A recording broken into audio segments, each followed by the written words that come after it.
Hello, this is Tom Siders, BSO trumpet player. Thank you for joining me for this excerpt class today.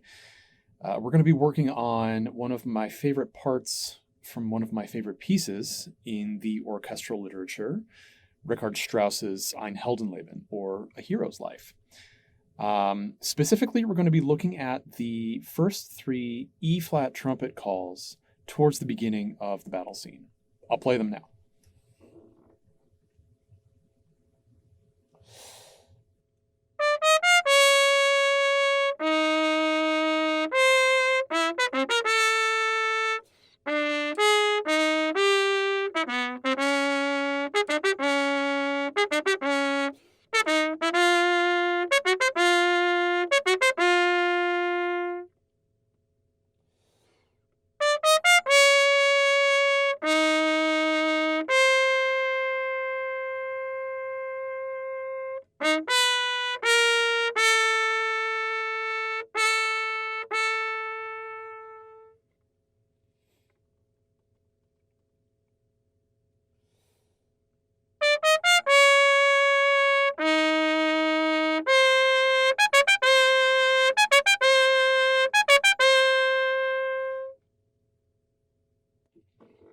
Okay, so this piece, Ein Heldenleben, is certainly a trumpet player's favorite.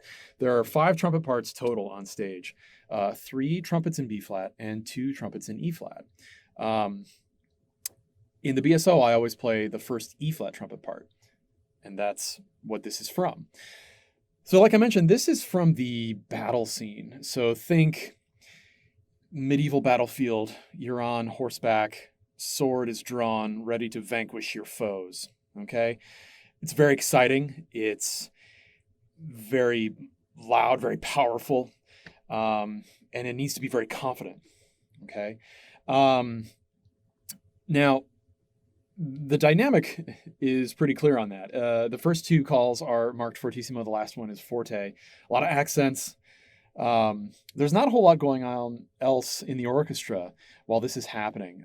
So, that idea of confidence, that idea of power, that idea of strength really is important, okay? And, we need to think about filling up the entire concert hall, okay? A lot of that happens up here with, just our emotional excitement and, the way we're expressing this. Also, we need to think about how to do that physically, because this is a very physical moment in this piece for the trumpet player. The biggest thing here in terms of physical technique for playing this is note length and sustain, okay? If these notes aren't sustained, if there's not a lot of length to them, it's not going to have that presence or that excitement or that strong, confident quality that we're looking for, okay?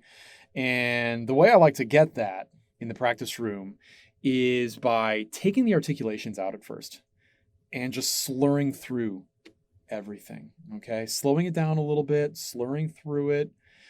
And really a super important part of that is making sure that all of the notes are very equal, that no one note speaks more or less than the other, okay? So I'm going to do that with the first call, and I'm going to show you what I mean. Pay close attention to the small, short notes.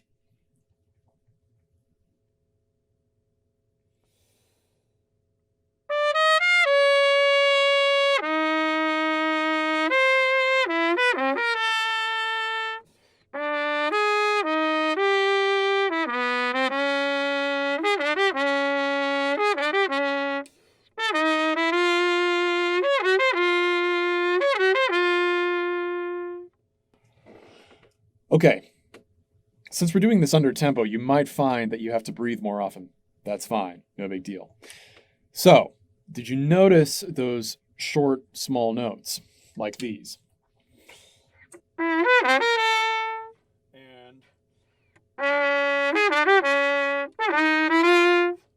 those. We need to make sure that the shortest, smallest notes in there have really present sound, okay? Just as much as any of the long notes. So It's going to take some practice doing this over and over again, this slurred practice, but I promise you it'll work. Okay, I'm going to do that with the second call now.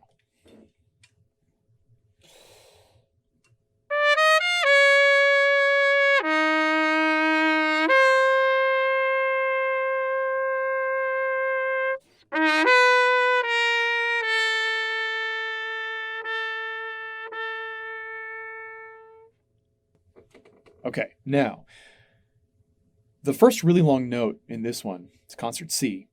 We're going to want to come back dynamically on that note because while we're holding that note, there's other stuff going on in the orchestra for once, okay? So we don't want to cover that up. So before that note, loud, strong, confident.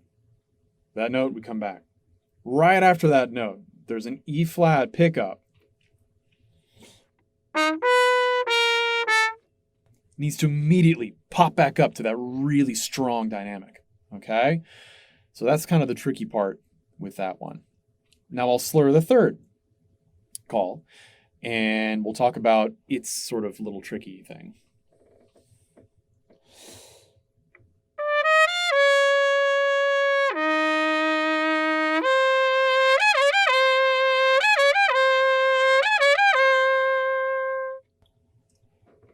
Okay, so you might guess that the tricky part of this are those triplets. A flat, D flat, G, and to C, okay? One really common pitfall here is playing these notes super vertically. Di-da-di-da, di-da-di-da, di-da-di-da. And then when we do that, we're essentially playing target practice, and it's really easy to miss and sort of, split notes when we're doing that. So what we want to do is we want to play those as one gesture, as all one thing, okay? Dee-do-dee-da, dee-do-dee-da, dee-do-dee-da, okay? I'm going to do that again.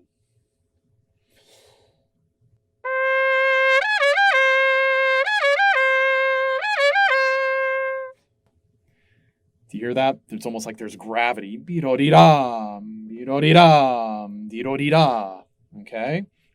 So I want you to practice this slurred slowly, like I've just shown you, a lot before you put the articulations back in. And then when you put the articulations back in, we want these to be, really crisply and strongly tongued. But what we want to avoid doing is playing any of these notes very short, okay? A lot of us sort of have the habit of playing this kind of stuff short, and it's not going to help. Okay, it's not gonna sound like you want it to sound. It's gonna sound, not as present. It won't sound as strong. It'll sound like a little anemic almost. Okay, so length, sustain is our friend. That coupled with up here, we're thinking confidence, we're thinking excitement, we're thinking ha-ha. Okay, that's gonna equal a really great Heldenleben. So I'm gonna play it through one more time. I think you're going to hear some improvement from when I played it the first time because of the slurred work we've done. And thank you so much for joining me for this excerpt class.